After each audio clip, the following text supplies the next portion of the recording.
What's going on, Browns fans? Welcome back to the Cleveland Pulse YouTube channel. Today, we are bringing you the 27-3 victory over the Titans for your Brownies. A very good game all around.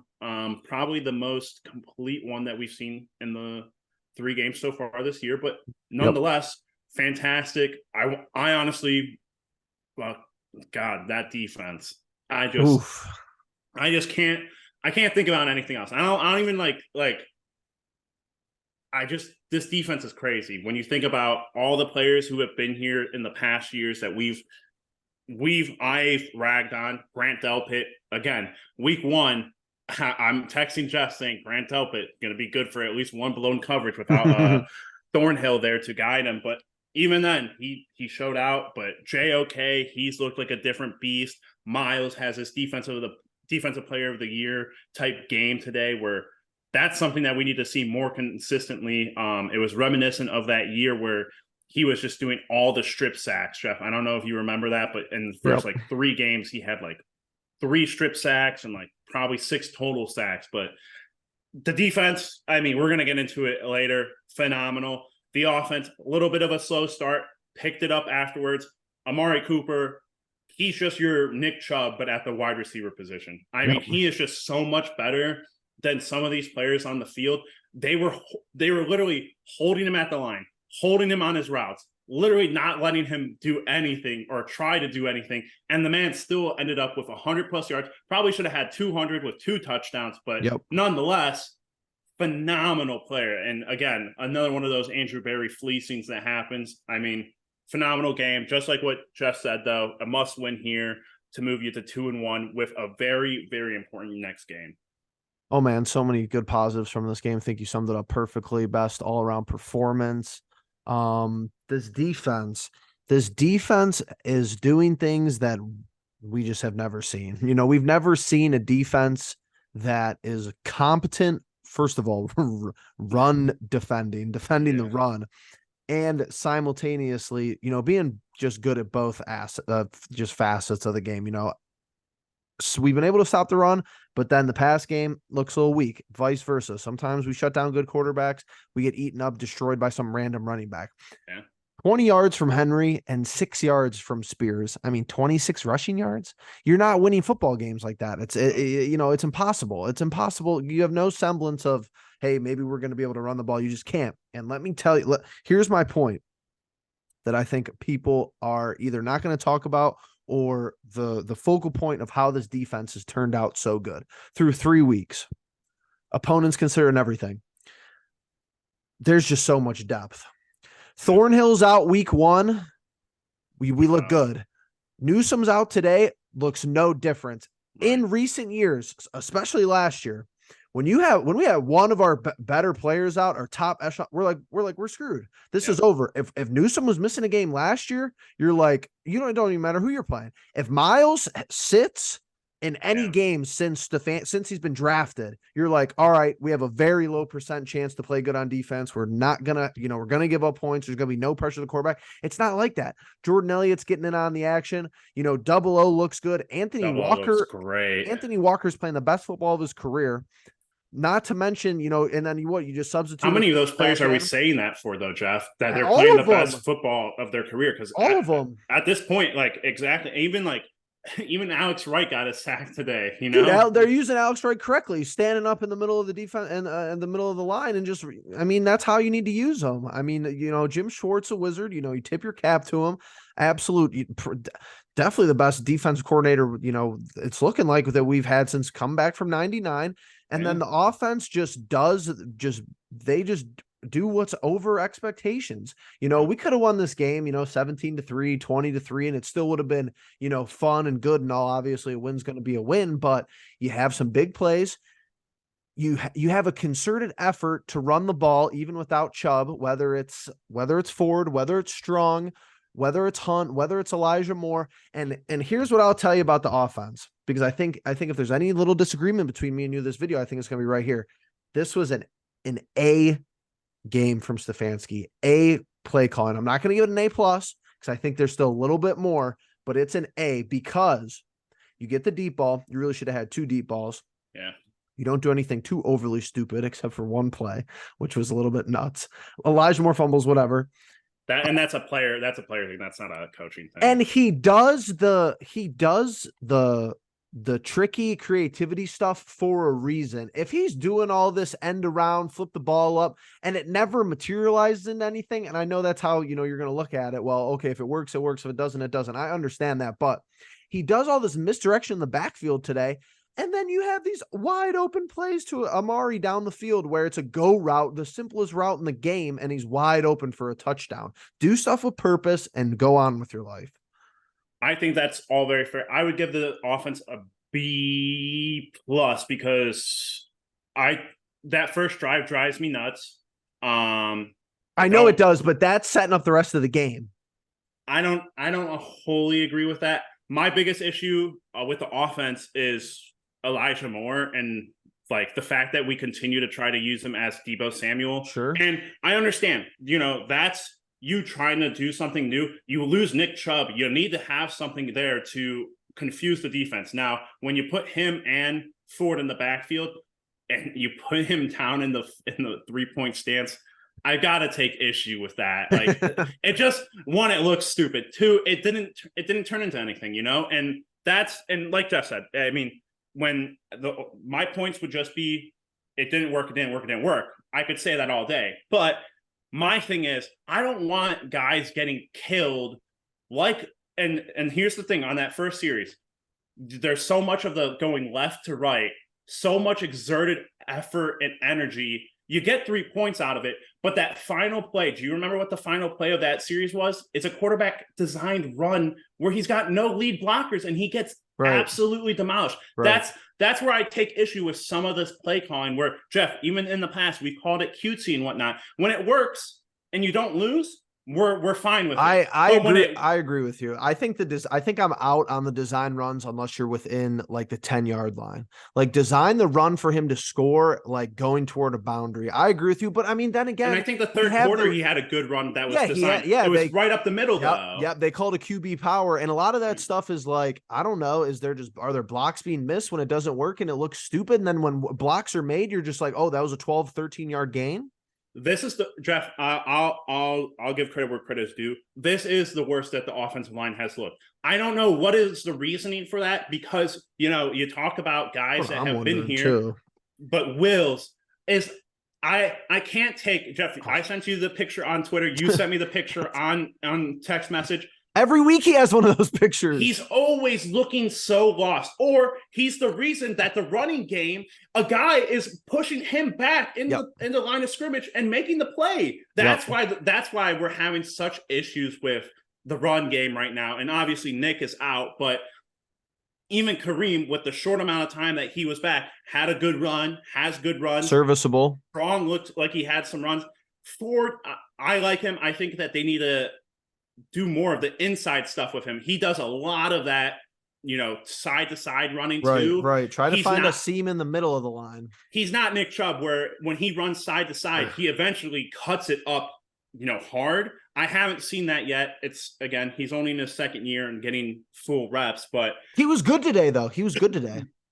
He was good. Yeah, absolutely. And Hunt was serviceable. And now, and this is not, I don't think this is a huge pat on the back, but I think at least, and it's obviously personnel related, I think Stefanski is at least graduated a little bit because I feel like some of these Elijah Moore plays, I feel like dude was running them with Njoku in the last couple of years.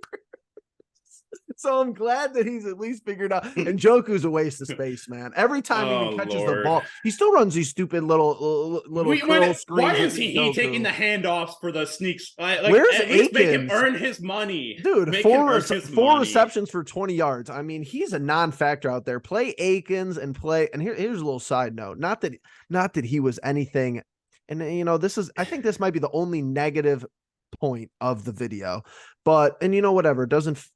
If Andrew Berry doesn't think, Andrew Berry doesn't think. And I have nothing against Goodwin, but like, oh yeah. And maybe it was the money contract, whatever. Like Berry just didn't think that Hopkins would be useful on this team. How we would definitely be able to use DeAndre Hopkins. Yeah. And like I said, nothing against Goodwin. Maybe he surprised me later in the year, but I doubt it.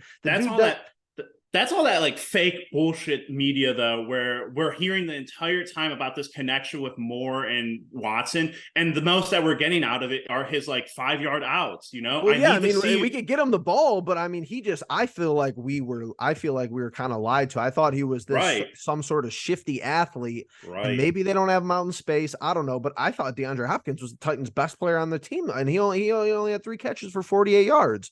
I would like to see, and this is again, this is my issue with the offense. For Moore specifically, you could do a whole film study of his 9 catches for not for nine targets for 9 receptions, 50 yards, and the 3 runs that he had, and you would probably be like, man, why aren't we just sending him up north on Yes, actual yes. passing routes instead of like just continuing to use him as like the weird Jarvis Landry kind of like flex between him and Debo Samuel. Like he's Mhm. not that, and I don't know where we got the idea of that, but I don't want to harp on it because again, you win 27-3, you get the win that you need. Now the idea has got to be we got a game plan for Baltimore. We really gotta get this one over Baltimore because they're 2-1 now. They lose a close one to Indianapolis. They have a lot of players go out, but the division is wide open. You The gotta take conference advantage. is wide open. Yeah, you gotta take advantage of the Bengals just being absolute doofuses with Joe Burrow. Oh, You got If the Bengals go 0-3, and I almost was ready to call it. If the Chargers would have lost today, you were only 3 weeks in, and I hate talking early like this, but you're running out of excuses to not be at 100% in the hunt for the playoffs and in the playoff picture. The Broncos are tragic. The Jets don't have Aaron Rodgers. The Chargers are 1-2. The Bengals are 0-2. You already have a divisional win. You have a divisional loss, sure, but you have another divisional game coming up. And here's what I'm curious about, Justin. We'll talk in previews, but absolutely. I think this is your first real, and you really even shouldn't be saying this because I don't even think they really have guys like this, but they have Lamar Jackson. I think this is the real deal first test for the defense. Not that they haven't shown me anything, because they have, but think about it. You got statue in the backfield, Tannehill. That's really not, that you go out and do the job today, because a lot of these Browns defensive pass, you can't even go out and do the job. So we're going to give you thumbs up and cookies for doing the job. Last week, you got the worst offense in the league, Pittsburgh, and you still can't beat them. Fine. The defense plays serviceable enough, but Matt Canada has that team in analytical hell offensively. And week one, it's, bad weather and Joe Burrow's not 100%. So can you contain Lamar Jackson? And what is the defensive game plan? Are you going to flush him out of the pocket? Are you going to keep him in the pocket? Are you going to have him as a runner? Are you going to have him as a thrower? Excited. That is the same exact question my dad asked me on the train ride back. It's the only question next week I have. Yeah, and we'll get into it, and we'll take a look at what the Colts must have done to, I understand injuries happen, but, the Colts must have done something right. And again, I believe Frank Reich is in Carolina. Who's the coach there now? I don't even know. We'll have to see what they did. But coming back to the Browns game, here's something, Jeff, and, when we're texting and when we're in the middle of the game, it's always live reactions in the moment and everything. I know. The one thing that I hammered you on about with this game was the uber accuracy of Deshaun Watson. Here's what I'm going to say about that. The first 2 games of every season before this, our quarterbacks have played really, really well, I think. They played very accurate football. And then it goes on a down steep. Sure. This is very encouraging for me that instead the first 2 weeks were a struggle. This week looked like Watson, had it under control. The pass backwards, whatever that was like a minor brain fart that, again, listen, it doesn't turn into points because that defense is fucking, or it does. No, the Elijah Moore fumble. So what I'm saying, you got 2 games where one penalty of Cincinnati and the fumble. Those are your only points given up at home, are those 2 plays. And that's super encouraging. And especially, and Jeff, I don't know, I should have sent it to you, but I saw a clip of Watson coming to the sideline and Stefanski coming off the sideline, and then, having huge I want that. I want that weekly. I don't need the frustration that comes with that first series or that like second series where you're doing a whole lot of left and rights and whatnot. I just want to see, and you might as well send Amari Cooper on go routes just every time because he's winning one-on-one. But I just think he's at his best when you put him in a shotgun Yep. and you just let him rip the ball.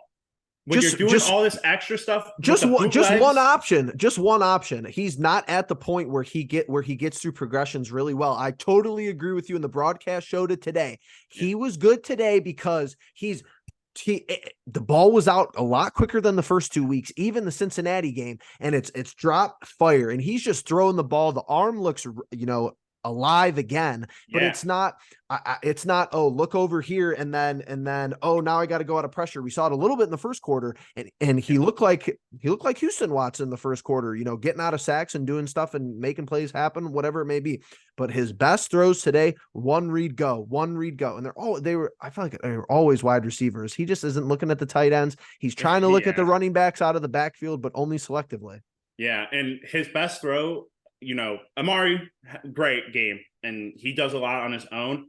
His ball to DPJ over on the sideline, it's constantly with DPJ that he's having these really great throws. Dimes. I just wish it was more. And even my dad. DPJ's been a little disappointing through 3 weeks, a little bit. Right. Well, but here's the thing: they're designing all these plays for Elijah Moore. If you don't design plays specifically for a guy who's basically a non-factor, then guys like DPJ get a chance to make an opportunity like that. And I just think that's where I hope Stefanski can at least be like, all right, maybe I'll try the more thing once or twice more. But if I see that it's not going, I'm not going to force the agenda. Just don't force that agenda. If it's not something, and especially, this is a game where you're 27-3. The defense has every solution for their offense. You can take as many chances as you want, but in a divisional game next week against the Ravens, if he's getting hit in the backfield for losses on those jet sweeps, you got to end it, and you just got to send these guys north. But honestly, very encouraged. A team that is a little bit on the downswing with the Titans, but they played good last week though. Yeah, and they played their teams very closely. Is the thing, we were able to beat the brakes off of them. Good stuff. Now we just need to carry it on over into a big divisional game. This is one of those games that you go into the bye week, you can have a ton of momentum. You don't have a ton of injuries right now. You're sitting at 2-1. You could be sitting at 3-1, 2-1 in divisional. Yep. You could be in a position the Browns have not been in for a very long time. But it all started with today's win. Huge. Went out and got it for Nick Chubb.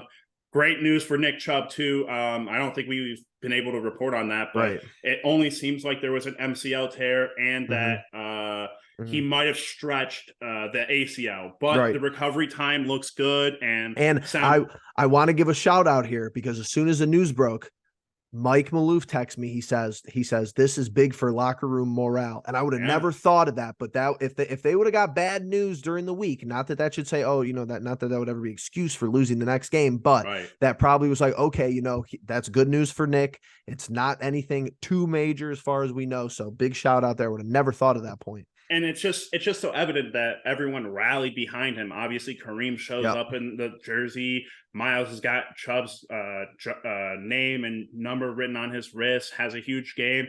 I mean, that's just kind of stuff that, when he goes down, you can't just be all doom and gloom and, now we have to, figure out a new game. No, you stick to what you stick to what you're good with, and you make do. That's just how the NFL works. The Colts aren't complaining about, Jonathan Taylor not being there. They went out and beat the Baltimore Ravens. They were 2-0 before that with Gardner Minshew. With a backup quarterback. I mean, you have a chance to win every week. But here's what I will say. Here's my miscellaneous wrap-up points. Two kind of normal, one little bit crazy. Number one, I'd have to audit game logs, but what really gives me some optimism about this week is Watson's efficiency and his accuracy with the attempts. I think in the past when we've seen good, efficient, accurate games from Browns quarterbacks, they haven't been with this many attempts. 27-33, so you only have 6 incompletions. A lot of the times those were 24, 25 attempt games where, our quarterback would have 21 completions, 22 completions, etc. Number 2, another shout out week to Dustin Hopkins. Great job. 48-yarder and a 52-yarder. All the other facets of the game are more important, but you win games and you keep momentum by making kicks. 6 big points again. Shout out to him. Shout out to Andrew Berry for not messing around. That's one of my favorite offseason acquisitions. I can't even believe it. Yeah. Third. You were pounding the table on that one. Third, anybody else returning punts than Don. Like, honestly, this is like, because I'm sure, knowing our luck and our injury history, it would probably backfire. Why don't you let Amari Cooper return punts? Well, let's calm down there, Jeff. Why don't you let him out? Why don't you let Elijah Moore do it? Why don't we let David Bell, who's not doing anything, do it? Like anyone put Njoku back. That's all I gotta say. Though, anyone else? If I ever saw David Njoku like this, I'd be worried. Like, without Hopkins, Ventrone's on the hot seat for me already. That's all I have to say to round out. It's unfair to him though how is it though? It's mental stuff. Well, just with the special teams coordinators for the past like 3 years, Andrew Berry has tried to go out and get them a specialist, and every time the dude has gone and it's been awful, the injury. It's not just something where it's like a 3 to 4 week thing. It's literally the whole season. Years. But I just don't know. Like, it doesn't even seem like we have hard and fast rules back there. Like, why don't you just devise bullet points to be like, okay, if you think it's bouncing in the 20 or below, just stick to these rules. If you think it's going to bounce within 20 yards closer or to the end zone, you catch it or you let it go. Just pick an outcome, because every time the ball goes up in the air and I see 11 looking up in the air, he doesn't know what to do. And that's not necessarily all his fault. Maybe a lot of it is. Maybe he just goes out there and loses his mind and forgets. But I bet you a lot of it is Ventrone is like, oh, kind of just do whatever you want type vibe. And that's not going to work because it's going to cost games.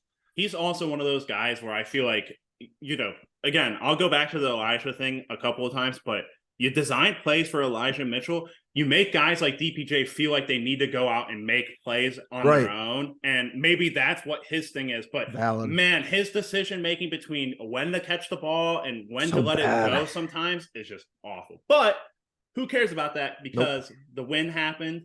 We're on to 2-1. We're on to the Ravens. But if you guys made it all the way through this video, we want to hear your guys' thoughts. What was your guys' highlight for this game? What are you looking forward to seeing in the next game? And with that all being said, we'll make sure you guys are subscribing, hitting the bell notification, liking, and we're gonna have some Cavs stuff coming up soon as well. And we'll catch you guys in the next one. Peace.